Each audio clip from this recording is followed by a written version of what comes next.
আমরা যারা millimetre kilometre hectometre এই অঙ্ক টাইপের মিটারে অঙ্ক করতে গিয়া বিভিন্ন ধরনের কনফিউশনে পড়ি আমরা, কিংবা লিটারে অঙ্ক করতে গিয়া বিভিন্ন ধরনের কনফিউশনে পড়ি।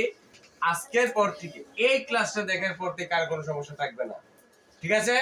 সবাই খেয়াল করো, আমি একটা কথা লিখেছি বা সূত্র বা ছন্দ লিখেছি, কিলাইয়া হেকাইয়া ডাকাত মারিলে দেশে শান্তি মিলিবে। এই অঙ্কটা দেখো, এই কিলোমিটার মিটার অঙ্ক তো তৃতীয় শ্রেণী থেকে পঞ্চম শ্রেণী, যারা তৃতীয় থেকে পঞ্চম শ্রেণীতে পড়ো তোমাদের সকলের এই একটা সূত্র দিয়া একটা ছন্দ দিয়া সমস্ত অধ্যায়ের অঙ্ককে শেষ।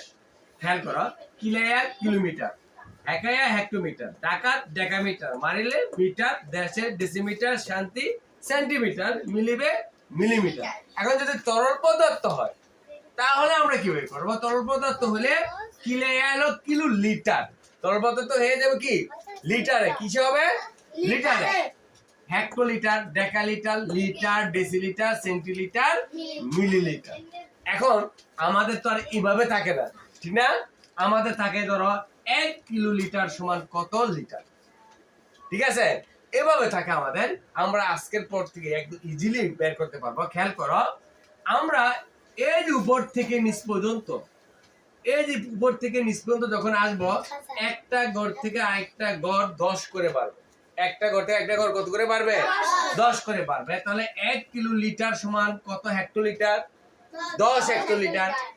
ওকে, 1 কিলোমিটার সমান কত হেক্টোমিটার? 10 হেক্টোমিটার। এবার এর পরবর্তী গড় যদি 2 গড় হয়ে যায় তাহলে এখানে 10 গুণ বাড়বে, এখানে 10 গুণ বাড়বে। তাহলে 10 10 কত? তাহলে আমাদের যদি 2 গড় গ্যাপ হয়ে যায় তাহলে কত হবে? 100। তাহলে 1 কিলোমিটার সমান কত ডেকামিটার? 100 ডেকামিটার।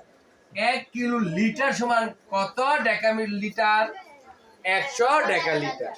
এবার দেখো, প্রতি রাতে 10 গুণ করে বাড়বে। তাহলে এবার যদি আমাদের 1 গড় 2 গড় 3 গড় নামলো, 3 গড় নামলে কত হবে? 1000। তাহলে 1 কিলোমিটার সমান কত মিটার? 1000 মিটার। 1 কিলোলিটার সমান কত লিটার? 1000 লিটার। এভাবে ঠিক নামতে নামতে নামতে নামতে এদিকে প্রত্যেকটার সাথে প্রত্যেকটা 10 গুণ করে নিচে বাড়বে।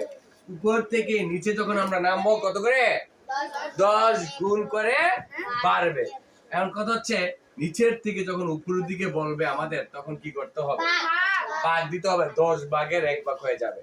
10 ভাগের 10 ভাগ করে কমবে।